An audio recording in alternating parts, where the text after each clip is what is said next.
করছে তাদের বিচারের দাবিতে আমরা দাঁড়াইছি। সামান্য এক বিঘা জায়গার জন্য এইভাবে নির্মমভাবে হত্যা করবো বাস দিয়া বাইরে, তাদের কেন বিচার হয় না? 15 দিন হয়ে গেছে, তারা কেন এখনো বাহিরে? তাদের কেন এখনো ধরতেছে না? প্রশাসনের কাছে আমার একটাই আবেদন, তাদের ধরুক, তাদের বিচারের আয়তায় আনুক, তাদের আয়তায় আনুক। যারা ধরছে তাদের রিমান্ড মঞ্জুর হয় না, কেন হয় না?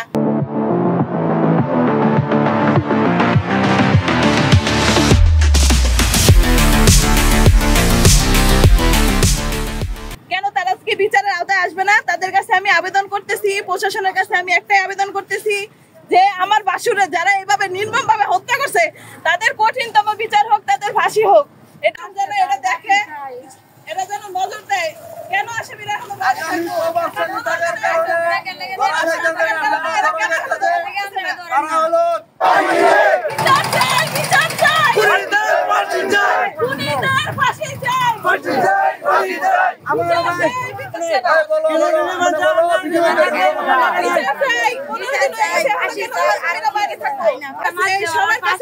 সবার কাছে এটাই আবেদন, সবাই ভালোভাবে তুলে ধরেন, তারা যেন শাস্তি পায়, তারা যেন শাস্তির আওতায় আসে।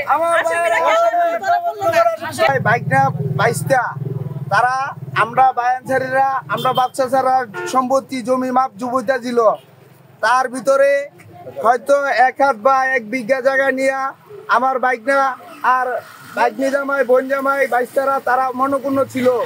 তাদেরকে বোঝানোর পরেও তারা উত্তেজিত হয়েছিল আমাদের উপরে। তাদেরকে বলা হয়েছিল যে তোমরা যদি পাওনা থাকো মাপের বাইরে থাকে আমরা হলো বুঝাই দিমু। বোন জামাই মাইনা নিয়েছিল, মাইনা নেওয়ার পরেও বাইস্তারা বোন জামাইরা তারা সবাই মিলে, সবাই বাড়ির ভিতরে মিলে একজনে এক মাথায় বুদ্ধি দিছে আমার বোন জামাইরে, বাইকনারে বাইস্তারে বুদ্ধি দিছে দিয়া এই মারামারির ভিতরে সংযুক্ত করছে। আমরা নুর ইসলাম তার বড় ভাই বলে তো গেছে এটারে বানাইবি সবাই আজকা, একটারাও ছাড় দিবি না। সেই কথা শুনে তার ছেলেরা বাইস্তারা তার ভাইয়েরা সবাই মিলে আমার ভাইয়ারে একা পায়া তারা নির্মম ভাবে হত্যা করছে বাইরে দিন দুপুরে। এই জায়গায় আমরা তো ছিলাম, বাইরের লোকজনও ছিল, বাইরের লোকজন ছিল। আমরা আজকে মানববন্ধনটা কেন করতেছি? 2 জন আসামি ঘটনাস্থলে ধরে নিছিল, ঘটনা যেদিন হয়েছিল।